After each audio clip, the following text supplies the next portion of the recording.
They laughed when the discharged veteran handed over a single, crumpled dollar bill for the rotting property. They stopped laughing when her K-9 started tearing up the cellar floorboards. What he dragged out of the wet earth wasn't just a secret. It was an $11 million ghost. The county clerk did not try to hide her pity. It was right there in the pinch of her eyebrows and the soft, patronizing tilt of her head. She looked at the crumpled $1 bill sitting on the laminate counter, then up at Harper. "You understand, honey, there's no plumbing," the clerk said. Her name tag read Brenda. The office smelled faintly of burnt coffee and industrial floor wax. The roof caved in on the east side 3 winters ago. It's essentially a biohazard. The county just wants it off the ledger. Harper didn't blink. She kept her hands stuffed deep in the pockets of her canvas jacket to hide the tremor in her left hand. "I understand. The deed, please." Brenda sighed, a heavy, wet sound, and stamped the paperwork. The sound echoed in the quiet office like a gavel drop. Harper took the manila folder, ignoring the whispers that started the second she turned her back. "Poor thing. Used to be so sharp before the military chewed her up. $1 for a literal garbage dump. Tragic, really." She pushed through the heavy glass doors into the biting November air. The sky was the color of a bruised knee. Waiting in the bed of her rusted Ford pickup was Duke. He was 85 pounds of black and tan German shepherd, sitting with the rigid, statuesque posture of a dog that had seen more combat than most generals. He didn't whine. He just tracked her with amber eyes, his tail giving a single, heavy thump against the truck bed when she approached. "We own dirt, buddy," Harper muttered, climbing into the driver's seat. The drive out to the property took 40 minutes, moving past the tidy, judgment-filled limits of town and out into the forgotten sprawl of the county. The road turned from asphalt to gravel and finally to a rutted dirt path choked with dead sumac and creeping thorns. The truck's suspension groaned. Harper's right shoulder, the one held together by surgical steel and stubbornness, throbbed in time with the bumps. When she finally threw the truck into park, the silence of the woods pressed in immediately. There it was, her dollar's worth. The farmhouse was less a building and more a decomposing skeleton. The porch sagged under the weight of wet, rotting leaves. Most of the windows were blown out, leaving dark, jagged holes that stared back at her like empty eye sockets. A thick, pungent odor of mildew and wet earth rolled off the property. It was completely uninhabitable. It was perfect. Harper dropped the tailgate.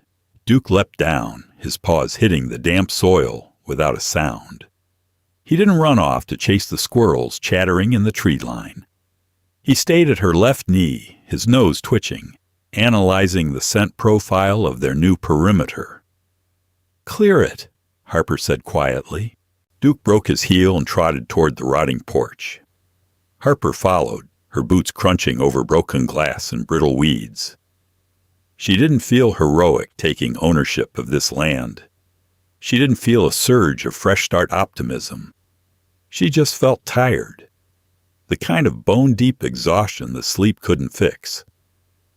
The Navy had handed her a medical discharge, a folded flag for the teammates who hadn't come back, and a pension that barely covered the rent she used to pay in the city. The city was too loud. Too many sudden noises. Too many people walking too closely behind her. Here, there was only the wind. She stepped onto the porch. The wood screamed under her boot, bending but holding. Inside, the house was a cavern of debris. Soggy cardboard, shattered drywall, and raccoon droppings carpeted the living room. The wallpaper was peeling off in long yellowed strips, revealing the damp plaster underneath. Duke swept the ground floor, his nose pressed to the baseboards. He paused at a dark stain on the floor, sniffed it deeply, then sneezed and moved on. Harper dropped her duffel bag on the only dry patch of floor she could find. She spent the next 3 hours before sunset doing damage control. She taped heavy black trash bags over the shattered windows to block the wind. She cleared a 5-by-5-foot square of flooring using a broken push broom she found in the kitchen. Every movement sent a sharp, electric spike of pain down her neck, a reminder of the shrapnel that the surgeons had decided was too risky to remove. She gritted her teeth, sweating in the freezing air, punishing her body because it was the only way she knew how to quiet her mind. By nightfall, the temperature plummeted. Harper rolled out a foam sleeping mat in the center of the cleared room and fired up a small propane camp stove. She boiled water in an aluminum cup and mixed in instant coffee. It tasted like burnt pennies and chalk. She drank it anyway. Duke curled up on his own tactical mat beside her, his chin resting on his paws. His ears swiveled toward the window as the wind howled, rattling the plastic bags. Harper sat against the wall, pulling her knees to her chest. In the dark, the farmhouse creaked. It sounded like footsteps. It sounded like heavy boots on gravel. Her heart kicked up, slamming against her ribs. The phantom smell of cordite and copper flooded her nose. She closed her eyes, her breathing turning shallow and fast. You're in the woods. You're alone. It's just wind. A heavy, warm weight dropped onto her lap. Duke had moved. He pressed his massive head firmly against her chest, right over her racing heart. He didn't lick her face or seek affection. He applied deep pressure therapy, exactly as he was trained to do when her nervous system misfired. Harper buried her rough, blistered hands in his thick fur. The smell of his coat, dust, dog, and damp air anchored her. She focused on the steady rise and fall of his ribs until her own breathing matched his. "Just you and me," she whispered, her voice cracking. She had bought a ruin because she was a ruin. The town pitied her. They saw a broken woman playing house in a garbage heap. Let them pity her. She didn't want their respect. She just wanted to be left alone in the dirt. The first week was a brutal, ugly grind.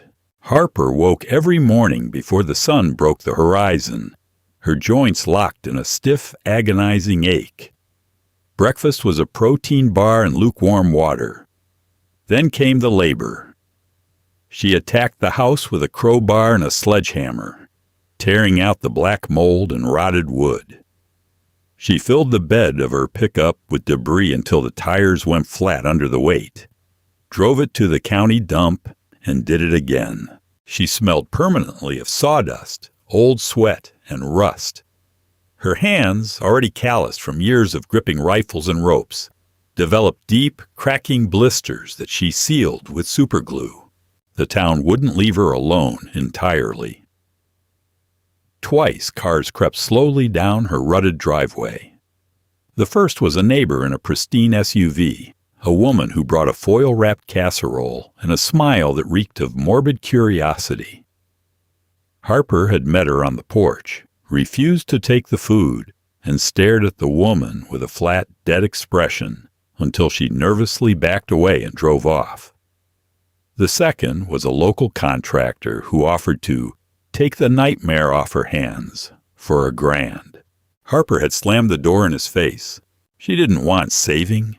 Duke worked alongside her, though his version of work was standing guard. He patrolled the perimeter, chasing off raccoons and stray cats. But on the 8th day, his routine shifted. Harper was outside, wrestling a massive, waterlogged sheet of plywood out of the collapsed barn. The air was crisp, smelling of pine needles and impending snow. Her muscles burned, a good, clean pain that drowned out the noise in her head. Suddenly, a sharp, repetitive sound broke the rhythm of her work. Scrape, scrape, scrape. She dropped the plywood. Duke?" She found him behind the main house near the old stone foundation. The structure there had once been a mudroom or a root cellar, but the roof had completely caved in, leaving a shallow depression filled with dead vines and sodden earth. Duke was digging. He wasn't digging like a dog after a mole, haphazard and playful. He was digging with frantic, mechanical precision. Dirt flew between his hind legs in a steady arc. "Duke, leave it," Harper commanded. He didn't stop. This was highly unusual. Duke was a military working dog. Disobedience wasn't in his DNA.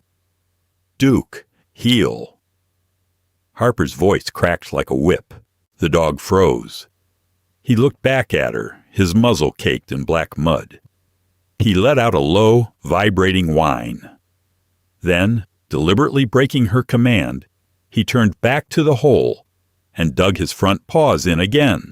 Harper walked over, her irritation flaring. She grabbed his collar to pull him back, intending to discipline him. But as she yanked him away, he barked, a sharp staccato sound. It wasn't an aggressive bark. It was his alert signal. It was the exact sound he used to make in the Kandahar dust when he found a buried IED. Harper's blood ran cold. The farmhouse faded. The trees faded. For a split second, her brain expected the ground to explode.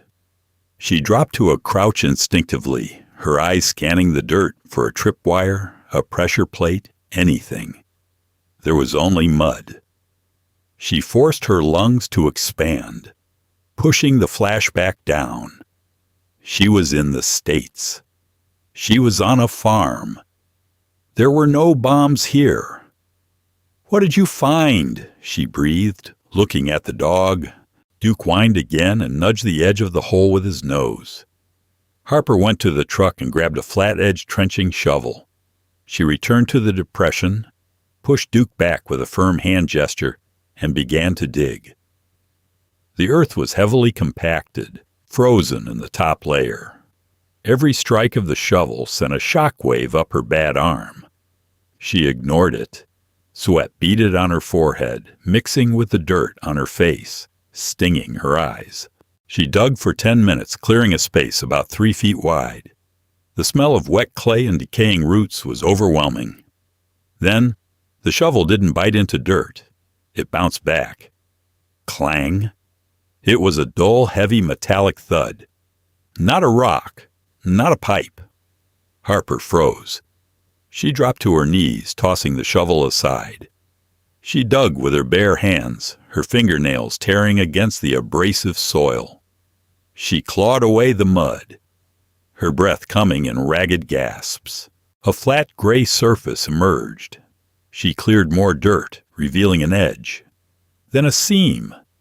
It was a hatch, made of heavy industrial steel. It was roughly 3 feet by 3 feet, embedded directly into a concrete slab that had been buried under 3 feet of earth. It wasn't an old septic tank lid. It wasn't a storm cellar door. It was heavy-gauge plate steel, the kind used for bank vaults or military bunkers. In the center of the hatch was a recessed wheel, choked with rust and packed dirt. Harper sat back on her heels. Her heart was hammering a frantic rhythm against her ribs. She looked at the abandoned, rotting house. She looked at the $1 deed that was sitting in her duffel bag inside. The town thought she had bought a pile of garbage. They thought she was a pathetic, broken charity case.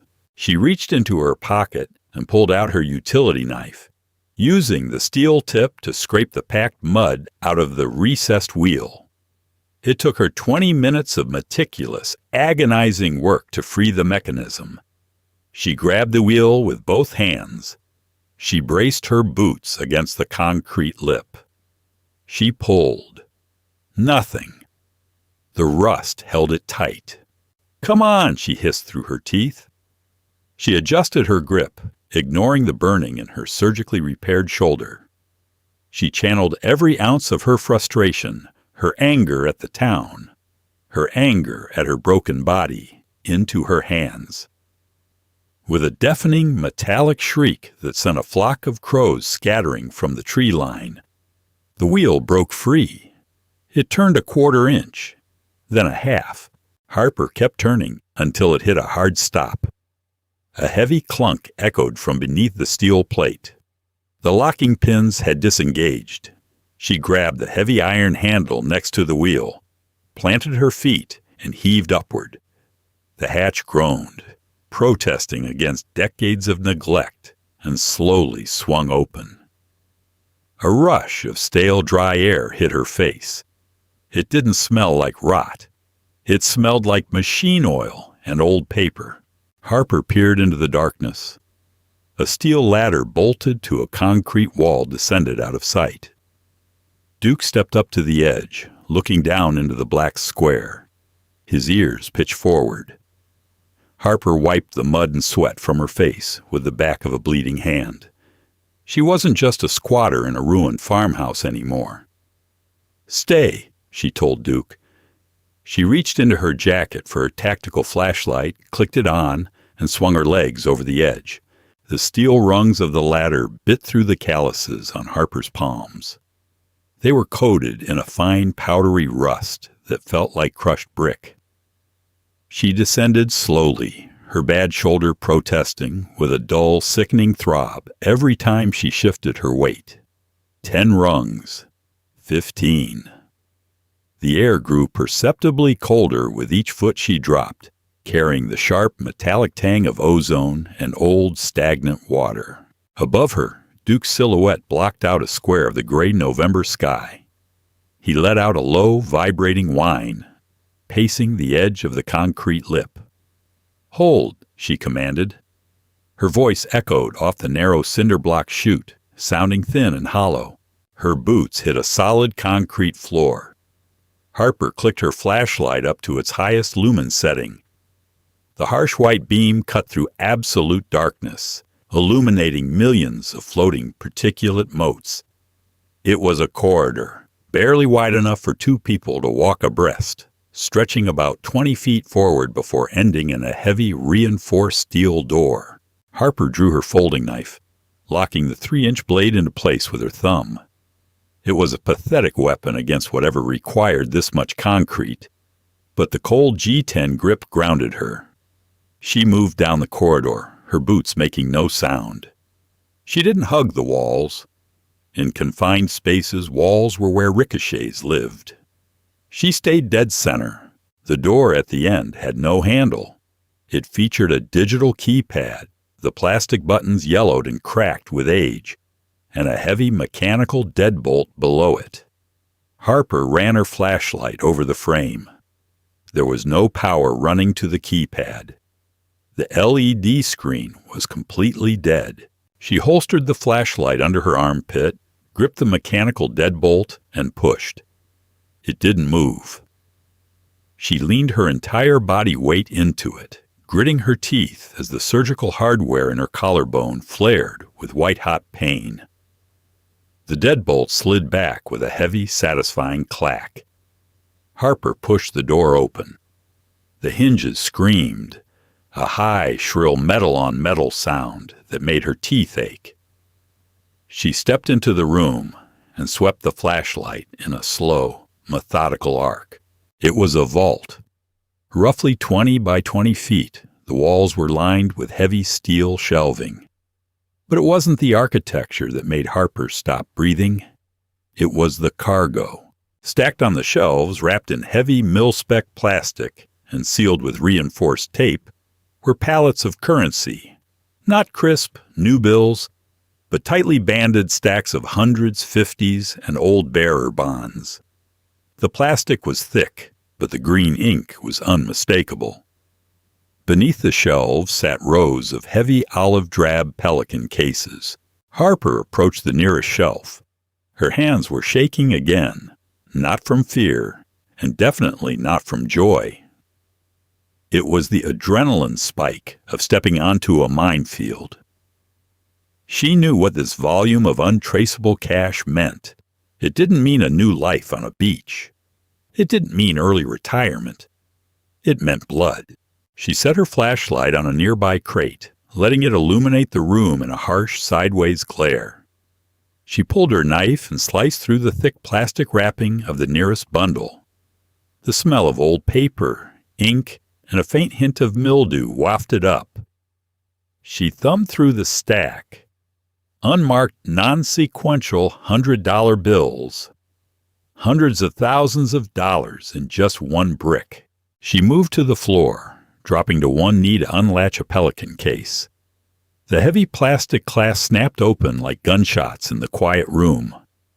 Inside, resting in custom-cut foam, were dull, heavy bars of silver and gold. They weren't stamped with mint logos. They were crude, rough-cast bricks, the kind poured in illicit refineries to wipe away their origins. Harper sat back on her heels. The cold of the concrete floor seeped through her canvas pants, chilling her skin.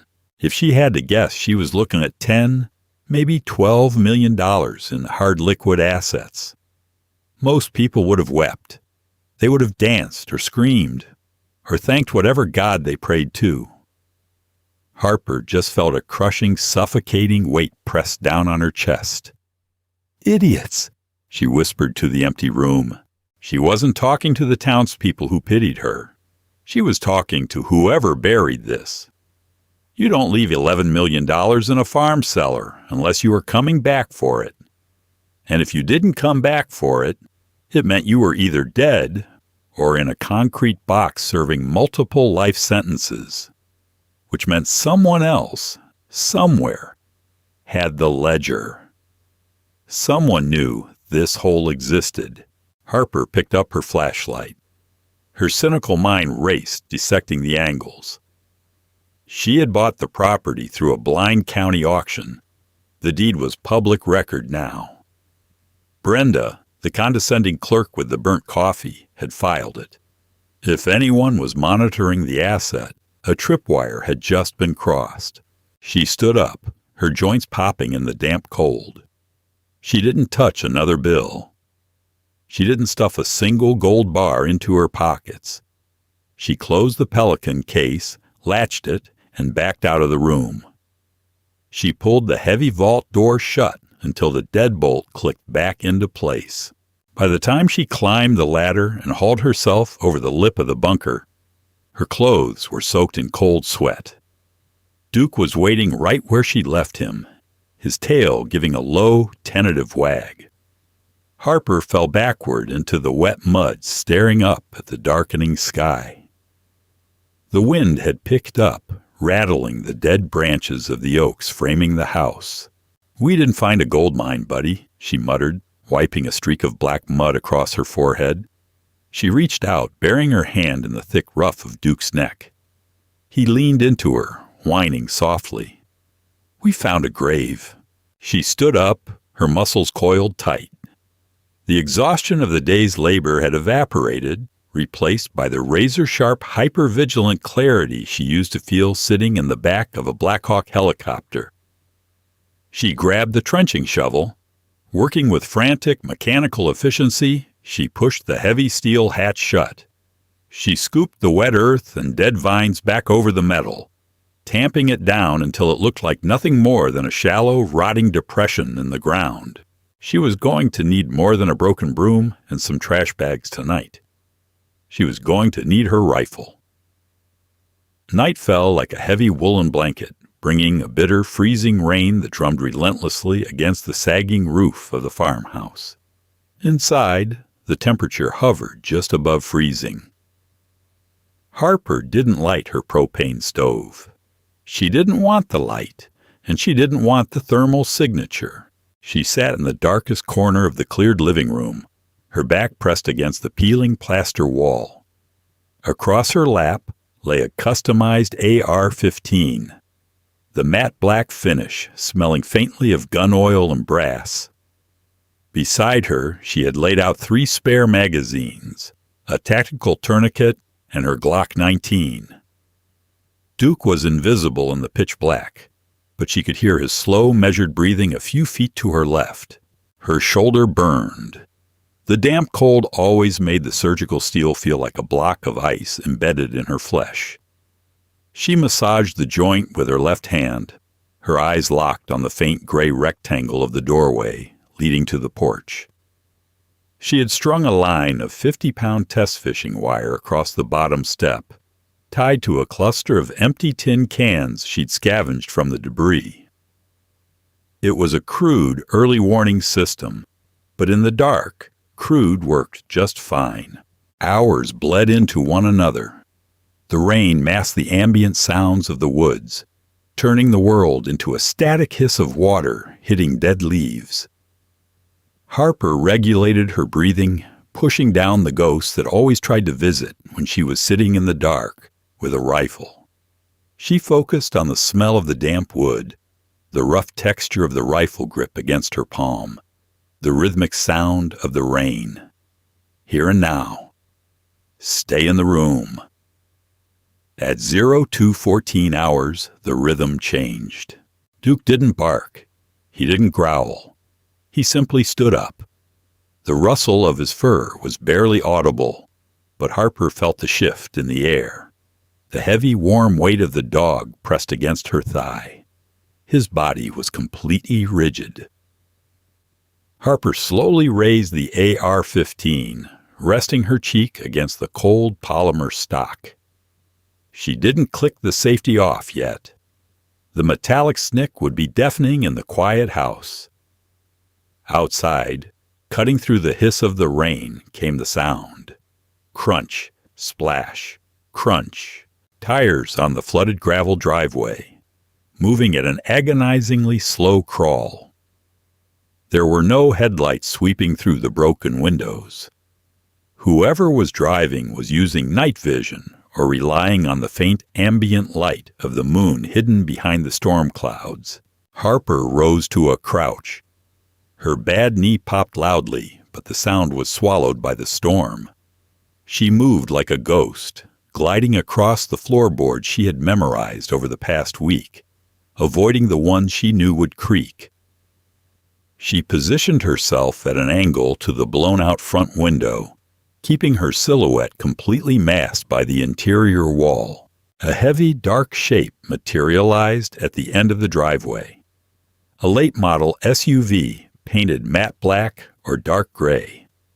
The engine was cut, and the vehicle rolled the last 20 yards on momentum alone, coming to a silent halt near her rusted Ford pickup.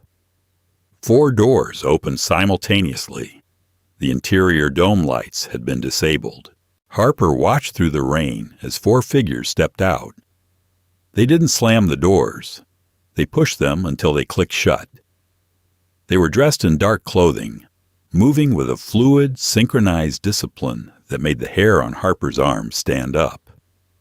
These weren't local tweakers looking for copper wire. These weren't county contractors looking to intimidate a lonely woman. They fanned out. 2 moved toward the collapsed barn. 2 advanced on the main house. Harper tracked the lead man through her optics. He was holding a suppressed submachine gun kept in a low-ready position. He communicated with his partner using a series of sharp, subtle hand signals. They were professionals. They were here for the vault. And they had no idea they were walking into a cage with a cornered apex predator. Quiet, Harper breathed, a microscopic vibration in her throat. Duke remained perfectly still, a shadow within shadows, his amber eyes locked on the approaching figures. The 2 men reached the porch. The lead man paused, scanning the rotting wood. He raised a booted foot to step up. Harper shifted her aim, putting the reticle dead center on the wooden door frame next to where the man was about to step. Clatter, clatter, clink. The intruder's boots snagged the fishing wire. The tin cans rattled violently in the dark. The man froze, dropping instantly to a knee, bringing his weapon up to cover the doorway. His partner swung wide, aiming at the shattered window. Harper didn't hesitate. She thumbed the safety off. She didn't shoot them. Gunfire would draw the other two from the barn, putting her in a 4-on-1 firefight in a structure that offered zero ballistic cover. She needed to break them apart. She reached into her pocket, pulled out a heavy chunk of broken plaster she had saved, and hurled it through the back doorway into the kitchen. It smashed against the far wall with a loud, distinct crack. The two men on the porch reacted instantly to the sound inside the house. The lead man breached the doorway, stepping fast and low into the living room, sweeping his barrel toward the kitchen. His partner followed, pieing the corner. They walked right past Harper's blind spot. She didn't use the rifle. She let it hang on its sling, stepping out from the shadows directly behind the second man.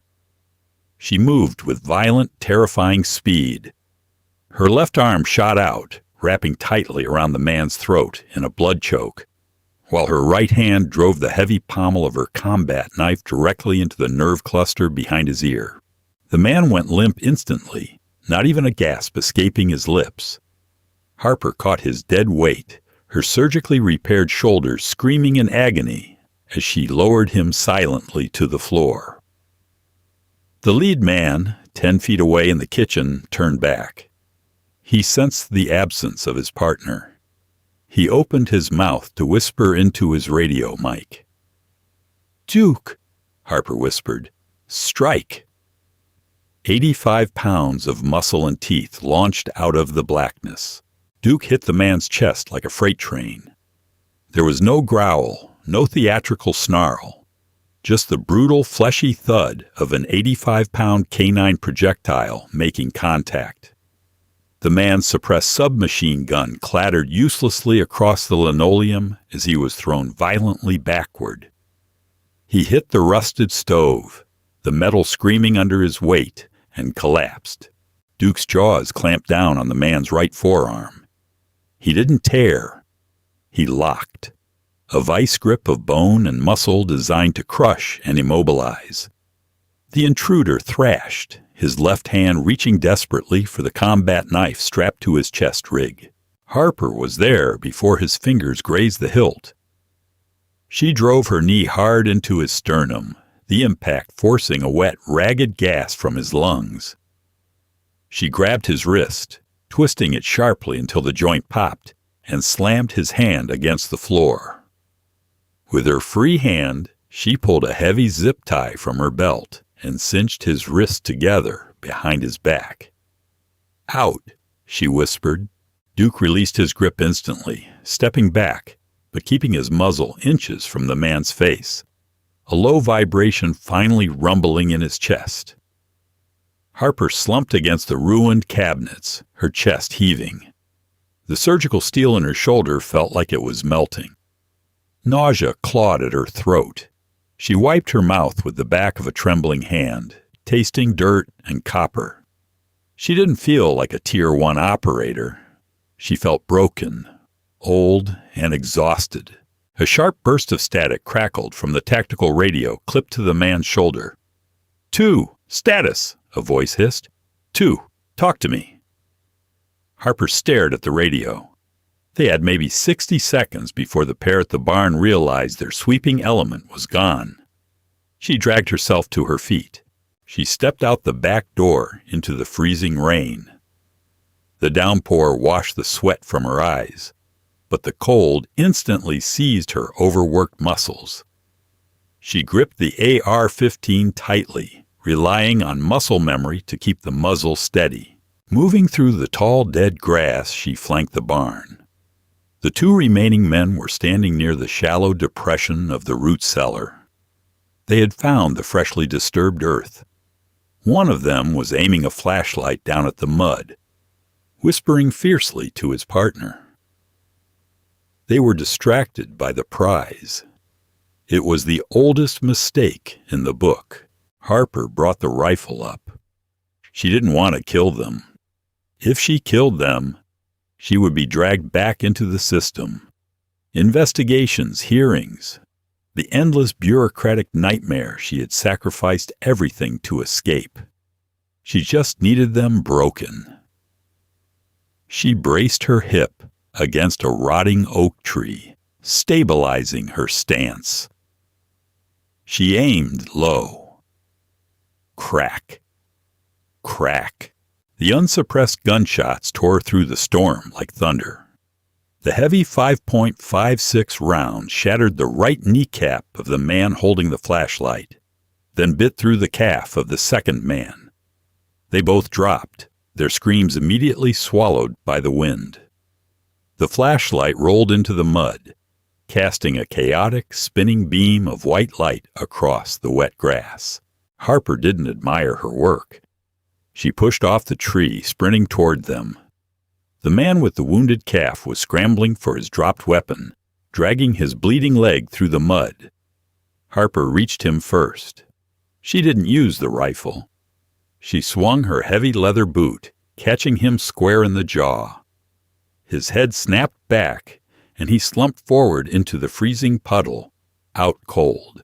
The last man, the one with the shattered knee, was writhing on his back, clutching his leg, hyperventilating. His weapon was gone, buried somewhere in the muck. Harper stood over him. The rain ran down her face, soaking her canvas jacket. She kicked his sidearm away into the darkness. She didn't say a word. She just looked down at him, her chest rising and falling in a steady, terrifying rhythm. Duke materialized from the shadows, sitting calmly at her left knee. The amber eyes of the dog reflected the erratic beam of the dropped flashlight. The man stared up at her, his face pale and contorted in agony. He looked at the ruined farmhouse, then at the woman standing over him. He realized, with absolute certainty, that they had severely underestimated the occupant of this trash heap. Harper pulled her last two zip ties.